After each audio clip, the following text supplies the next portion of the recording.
Okay, our final speaker is going to talk about policy in an age of political upheaval. This has been an interesting and difficult year for AFS to try to run a meeting because of the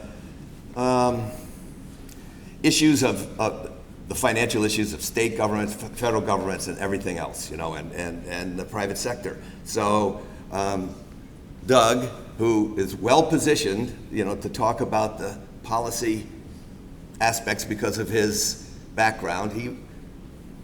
Another PhD grad from the University of Illinois, that just by chance I'm saying. Iowa State University. Oh, that's right. Cyclones, that's right. yeah. That's right. I worked at Illinois. You worked at Illinois, but then he's been served with the Pennsylvania Fish and Boat Commission, and then was executive director for the American Fisheries Society up until last year. And now he's retired. He was instrumental in helping us get this thing going with with AFS, this meeting, and so as a close personal friend, I value your judgment. We'll see after this talk. Okay. Doug Austen. All right, so.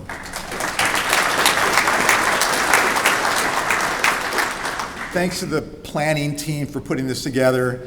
I'm hoping that what I say won't muddle things up a little bit, but I think it's going to take it to a different level and maybe add a whole nother part of this conversation and push people in a way that I think will be helpful, but from a much different perspective, from the big P policy perspective, not from the policy perspective of how do we establish length limits or whatever it might be at a commission meeting or things like that. We're jumping up a notch here to look at big things that really lay the foundation for fishing in general and bass fishing in particular as well. So my title here was retaining. I think it's actually better to say taking back the narrative on the future of bass fishing. We've lost the narrative in terms of the large environmental issues that provide the foundation for fisheries that we have right now. And we need to do a better job of communicating how important that is and getting that message out there. So I'm really pleased to talk with Steve and the podcast, all the other folks here, of course, I think the important messengers, but coming out of this, one of the key points is that each one of you has to be a better messenger. Each one of you has to be empowered to do that. You have the expertise, you have the voice, you have the ability to do these sorts of things. So let me just get into my talk here and we'll see how this goes. And sorry, I do have a few notes here, so if I go back to those every once in a while, it's that retired thing. You just can't keep track of all these things at once anymore. So like Steve said, the bass sticker was on the wall of his office. Gary Larson was on the walls of every office when I was a graduate student. Some of you, if you don't know Larson and his comics, you really need to get into them because they are beautiful. This is my favorite one because it fits so well with what I did. My master's thesis at Virginia Tech was on smallmouth bass, differential length limits between Virginia and West Virginia, and this was perfect. And what I do is I go back to this image and I think about where I was back then and thinking about length limits and where I am now and thinking about what are the nuclear bombs that are going to impact us in the fisheries world. And how are they going to either destroy or help us to figure out what to do better with this whole thing? And it's changed over time. And in the 40 years since I was at Virginia Tech doing this work, clearly my positions, my jobs, and challenges have caused me to look at things differently as well. My advisor there was Don Orth. Don just wrote a book, Fish, Fisheries, and Conservation. Really excellent book. It's a great thing to read and hear his perspective and how his has changed over the years. But he uses this model, and most of us back in our days in school had this triangle. It had fish, people, and habitat or something like that. That was the maxim. That was what we're all taught in Fish Management 101. Don sort of modified this a little bit to use, instead of fish, ecosystems, instead of people, social systems, instead of the other part, management systems, where we go. I'm going to sort of use this as a little bit of a tool, but I'm going to modify it as well. And here I'm going to use social systems in terms of what is that story? What is the message that we've lost? How do people view the natural resources in fisheries? And where have we lost that message along the way so that we've now lost it politically as well in terms of the policy arena? From ecosystems and the habitat, it's going to be much bigger in terms of what's created the fisheries that we have in many places and how are we losing that story as well, that narrative. And management systems is going to be how do we affect that? How do we take that story out to the people and talk about this in a way that makes sense to them and allows you to have the agency to make those statements about how important these big scale issues are that we're dealing with in fisheries management. So there's going to be 3 suppositions here I'll use. Maybe maxims would be better. I don't know. I didn't spend the time looking these up. Recapturing sense of history. We've lost this narrative. How did we get to where we're at, and why are we losing that story so much so now? And that goes with the politics that Dave was talking about recently, the challenges that we've been facing. It's not new, but it's something that we're going to need to deal with. We need to expand our thinking about conservation in terms of what is really impacting our resources and what do we need to be doing to ensure that we don't go back to where we were before. Because we've dug ourselves out of a huge hole since the 60s. We don't want to go back to where we were. You should all know that, and you probably know it better than anybody. Then retain that narrative, retain it, and become an active voice. So those are the 3 approaches I'm going to take with this talk, and we'll start out with this one, and I'm going to use Bassmaster. I love this magazine. I read it religiously, especially now that I'm retired. I go out to the mailbox every day when the mailman comes. It's one of those bad retirement things. That sort of makes your days when the mailman comes. What fishing magazines do I have in the mailbox that day? Florida Fishing, fishing, whatever it is, Trout Unlimited, this, Bassmaster. So this is a fun one.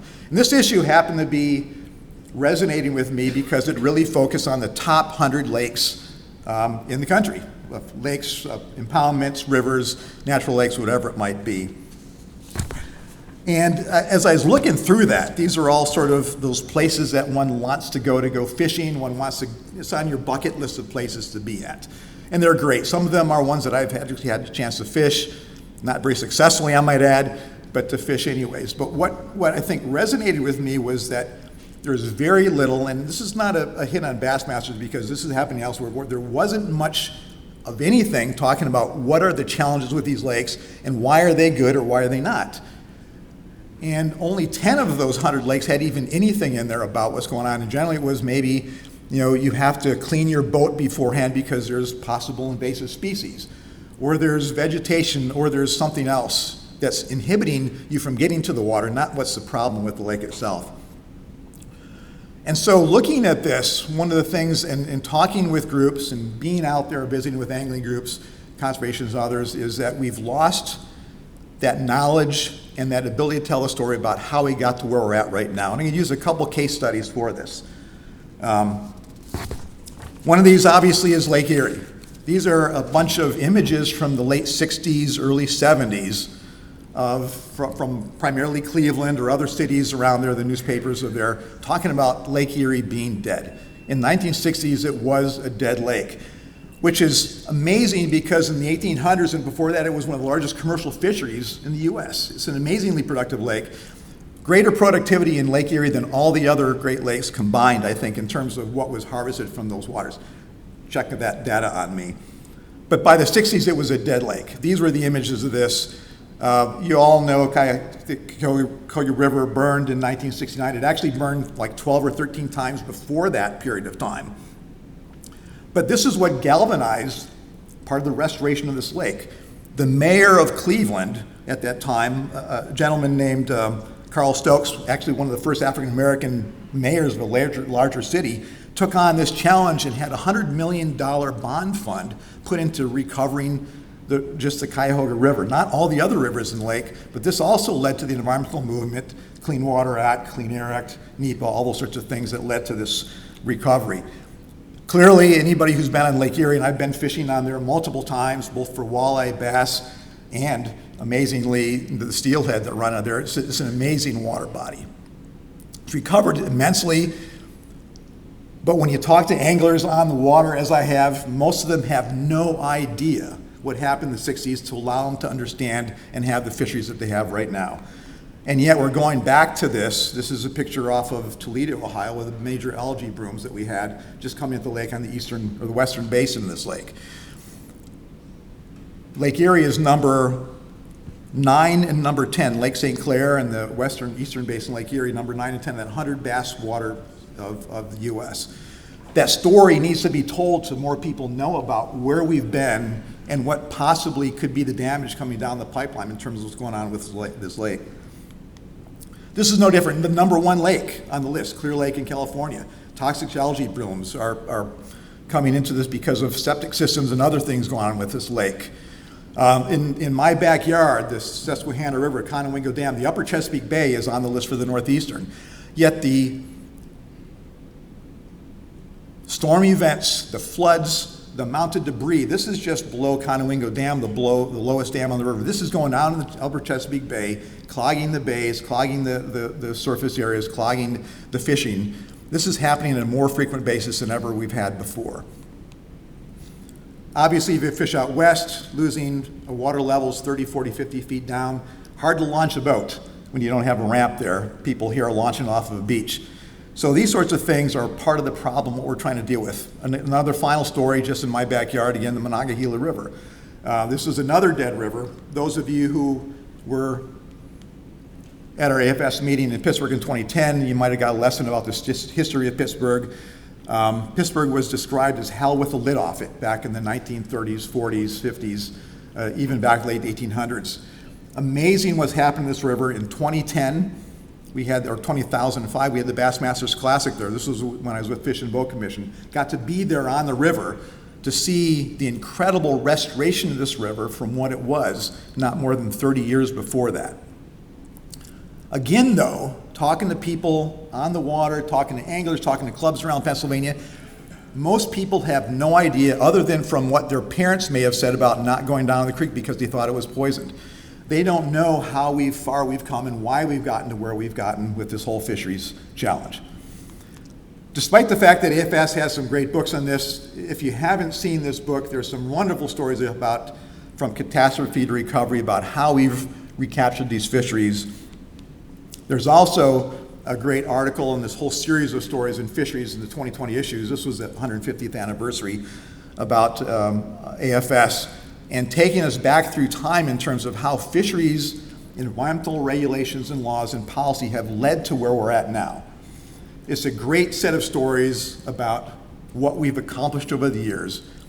But again, it's a story that's not shared beyond this group of people right here. And that's the sad part about it, is because we can easily go back to where we were before without us being the people, the voices out there to be talking about this.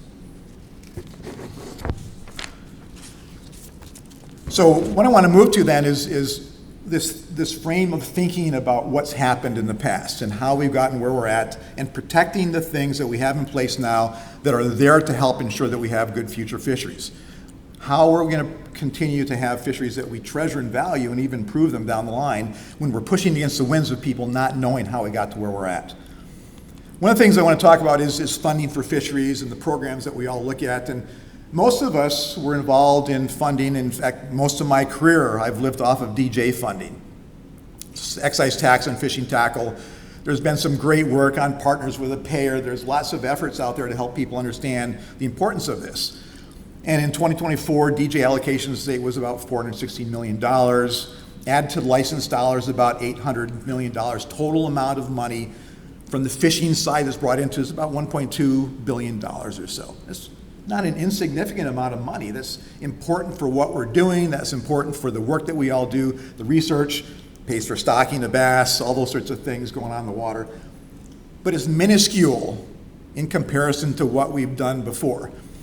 So for example, I mentioned Cuyahoga Lake or Cuyahoga River and the $100 million bond money in 1969.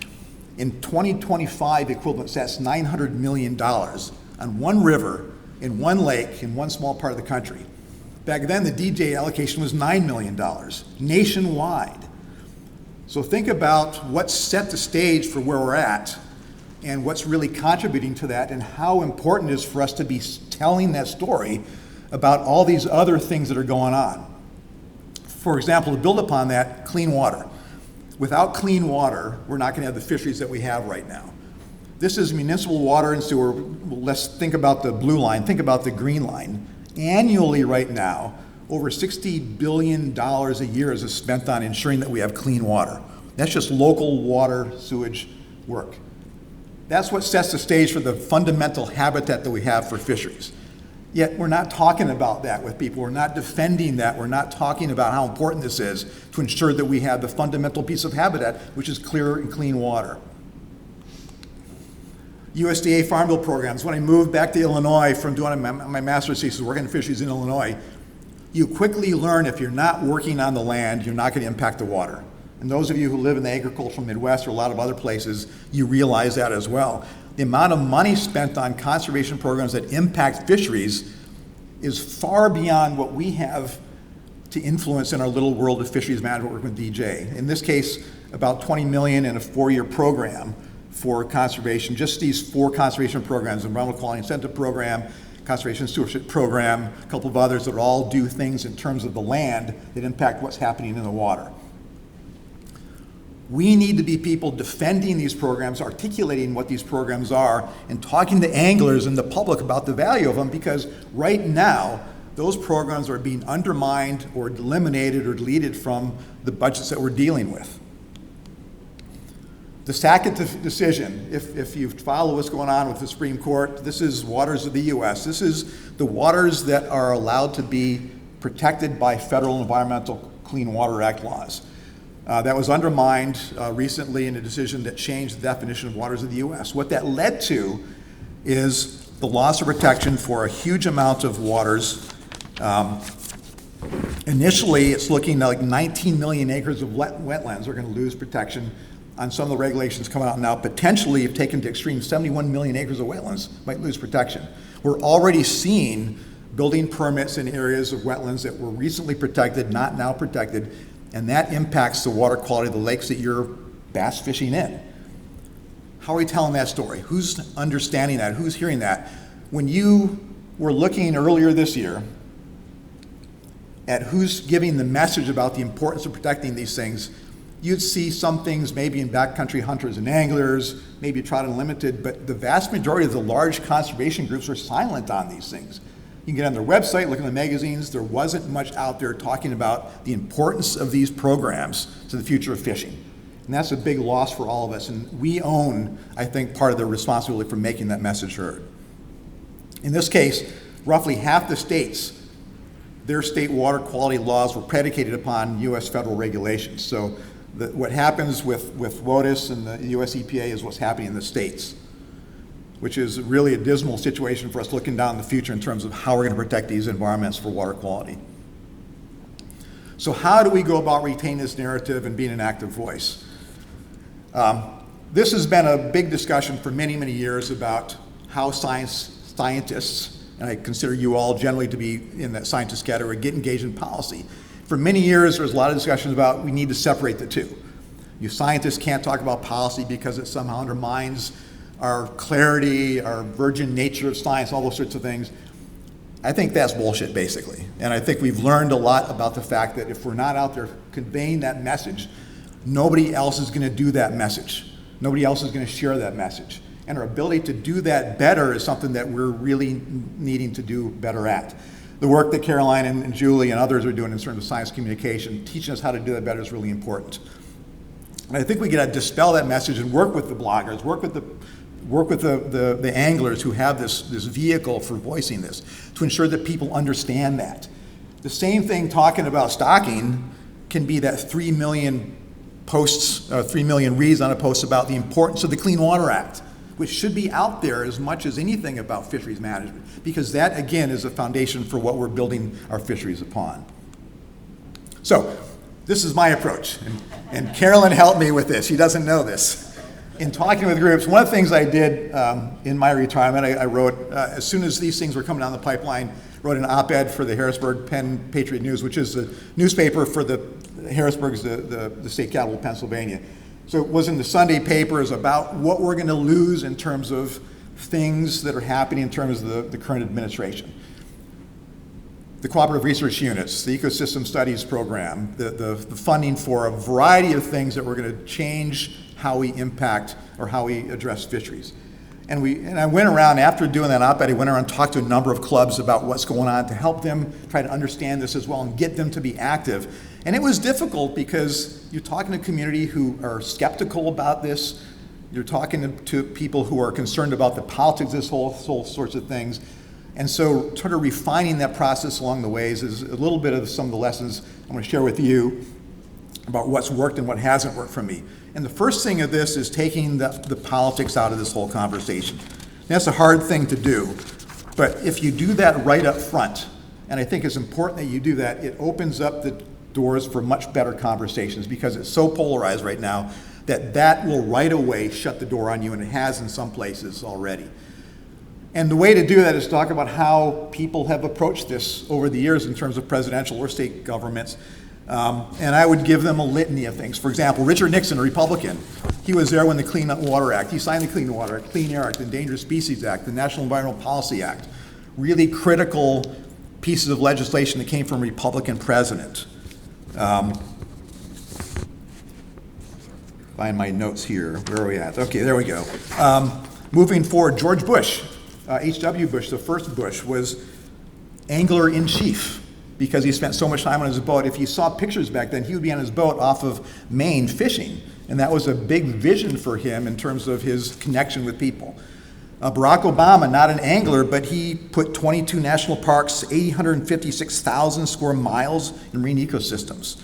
President Trump, in his first term, passed the Great American Outdoors Act and the American Conservation Enhancement Act. Right now, if you get something passed, it's usually 53 to 49, maybe 50-50, and Vance has to come in. Back then, this was passed 73-25 in the Senate and 310 to 107. Bipartisan support for this sort of conservation efforts. And generally, if you look through history, most conservation actions are bipartisan support because people on both sides like to fish, they like to be on the water, they value those resources.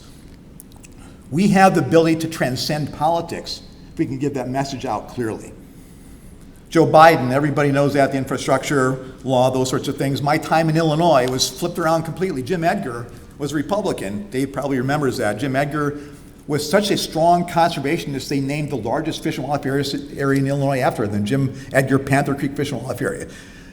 After him came Rod Blagojevich, a Democrat who we elected after another governor went to prison. He tore apart the agencies in conservation. We had 2 governors in a row that went to prison.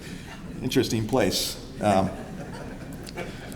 So it's easy to take that sort of big D and big R out of politics. But I think the next thing that we have to recognize is that the current situation is unprecedented right now. And I think a lot of people agree to this, and a lot of people I talk to say, I didn't vote for that.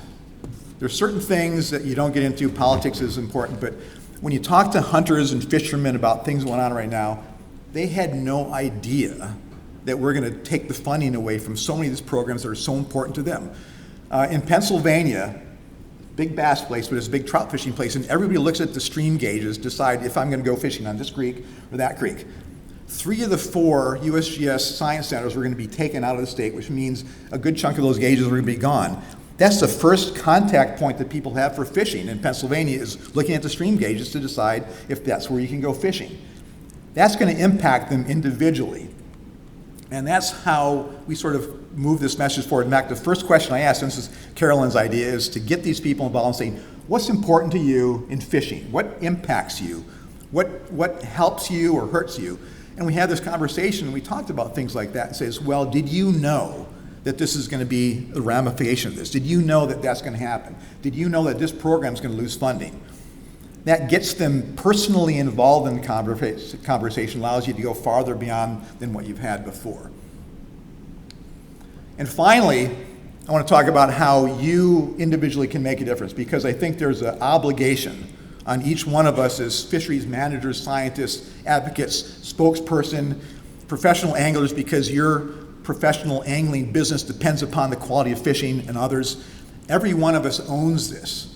And I'm really pleased that there's a cross-section, not as much as I know we'd like to have in terms of people from the non-professional area to be here, but that's really important that we find ways to do this better. And one of the things that I'm hoping for is that the younger people in here that know social media better than I do, that work in that arena, that have those abilities, can take this challenge on and carry this forward in ways that I could never do using my old sense of how to send emails.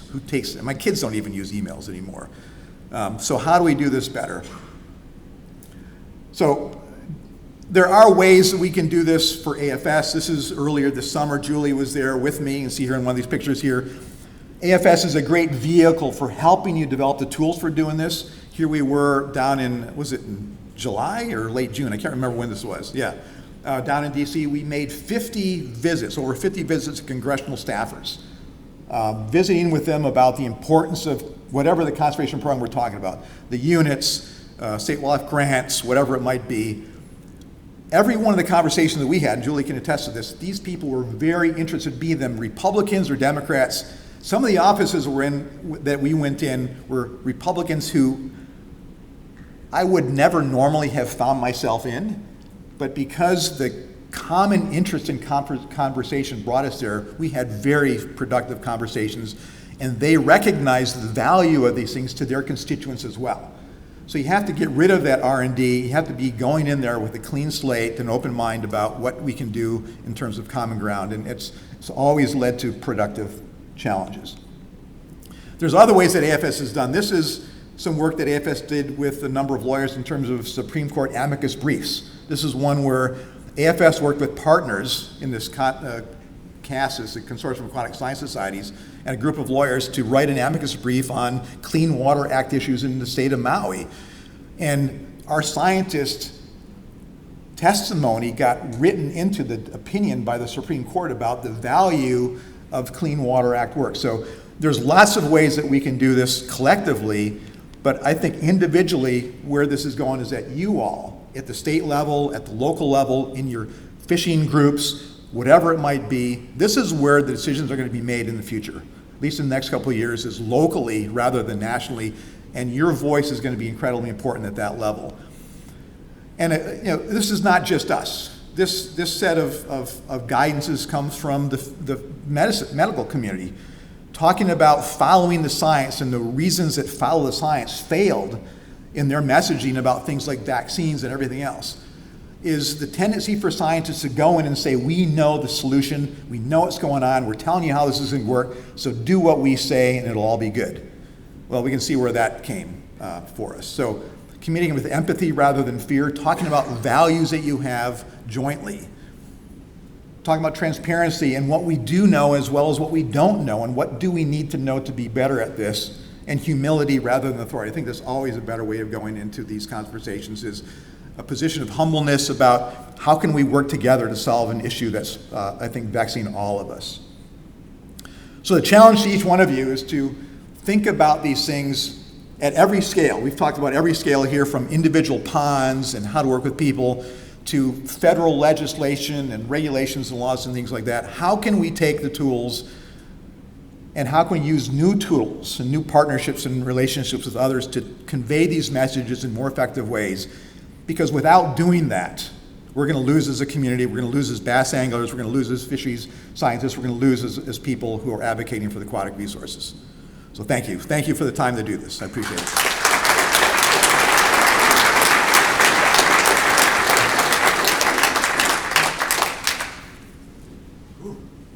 Questions for Doug?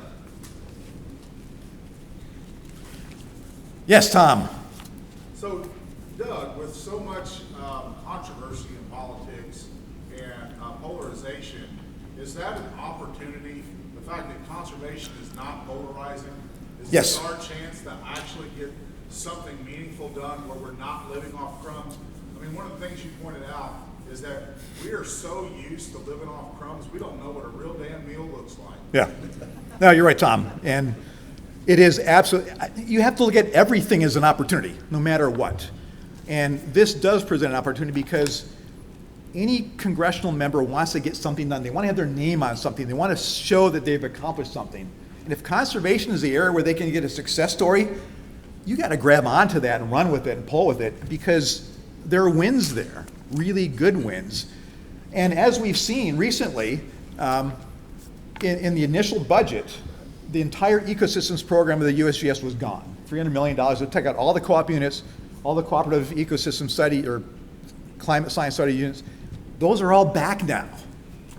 Those are all back, and it wasn't because, it's just magic. It was because a number of people went in there and said, this is something that you value as a congressional member. There's something in your district, there's something you're going to get from, there's something that your constituents will value.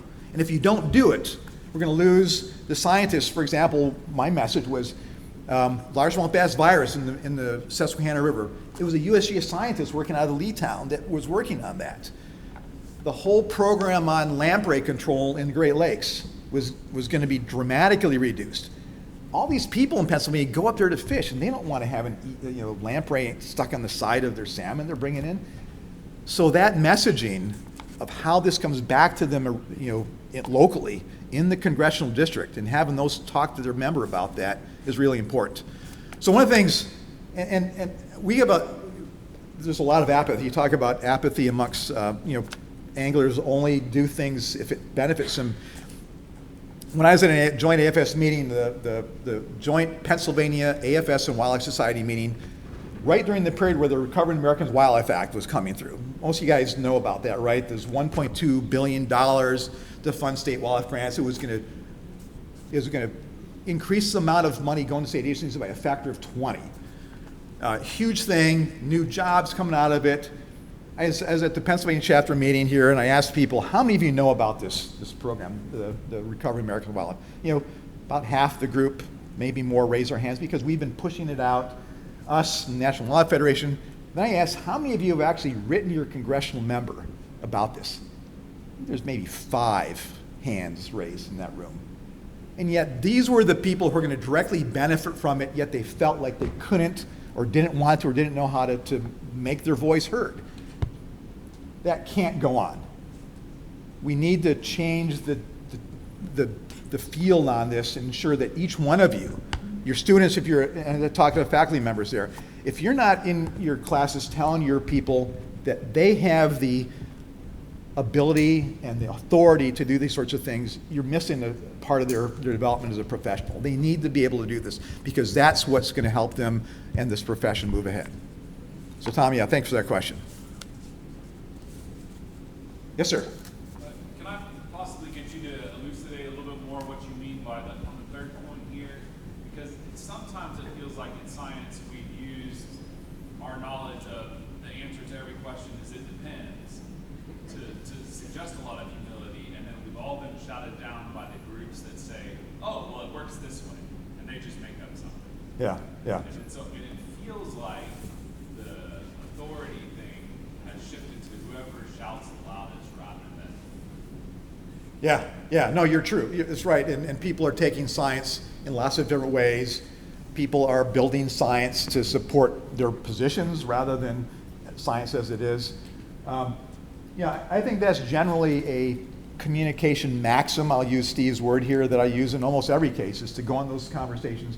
Yes, somebody's going to shout louder. Yes, somebody's going to say this or that, but eventually it's going to come back to the relationship that you build with that person. And this is probably one of the other key things here, particularly with congressional members, is that humility, that ability to build a relationship with them, that they recognize that you're talking to them honestly, is what will cause them to come back and ask you again for more information about this or to come visit with them some more, those sorts of things.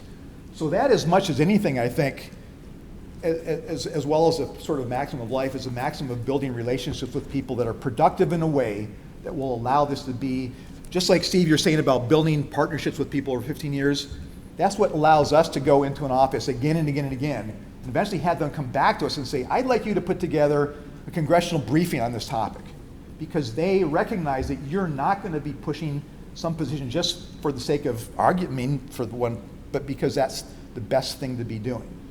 Be it full knowledge or not, recognizing in those cases that there's things we don't know and sharing that as well. But that humility, I think, creates openings that you won't get through the shouting.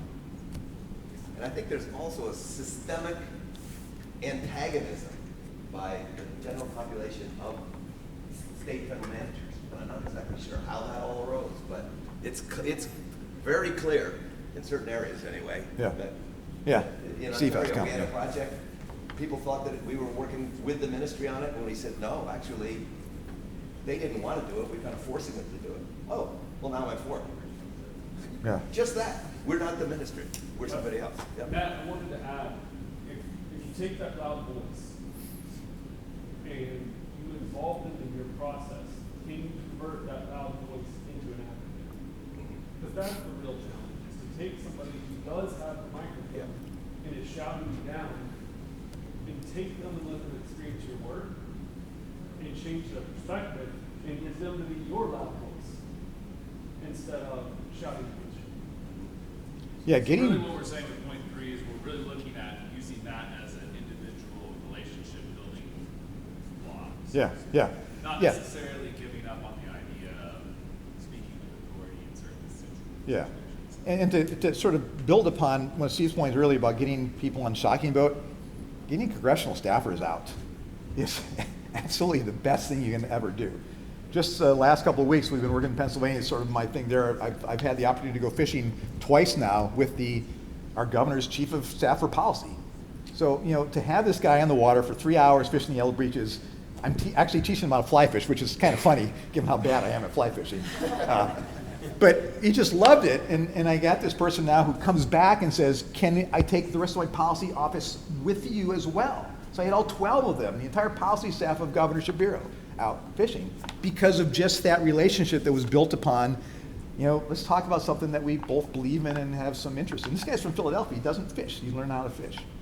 So there's lots of opportunities like that of building those relationships, and getting somebody out on the water is the best medicine ever. And not even on the water, walking along the land and seeing a stream restoration, dam removal, a culvert, whatever it might be. That relationship building is so cool, and they love doing this because they're stuck in their office all day looking at legislation. To get out on the water is the greatest spring break ever for these guys. Yeah. One last question, Jeff. Well, I'm just going to echo something Doug is hitting on here, and it goes even beyond the positive reaction you get of engaging them. I spent some time as a staffer on the Hill. Yeah. The knowledge that you all have in person in that role needs that. And so the bridge you build there then gets walked across when the policy's getting developed. Oh, let's call Doug and his guys. We went out and saw them. They know this stuff. Yep. They can help us get this right. Yeah. And don't underestimate that need, that demand in the marketplace of governance and of legislation and policy making that can be filled, but you've got to build the personal relationship and the knowledge of your existence, of your expertise, so you can speak with authority in an audience in that case and feed real solution. Perfect. Thank you, Jeff. Yeah. Right? Yeah. Great. Thank you. Thank you.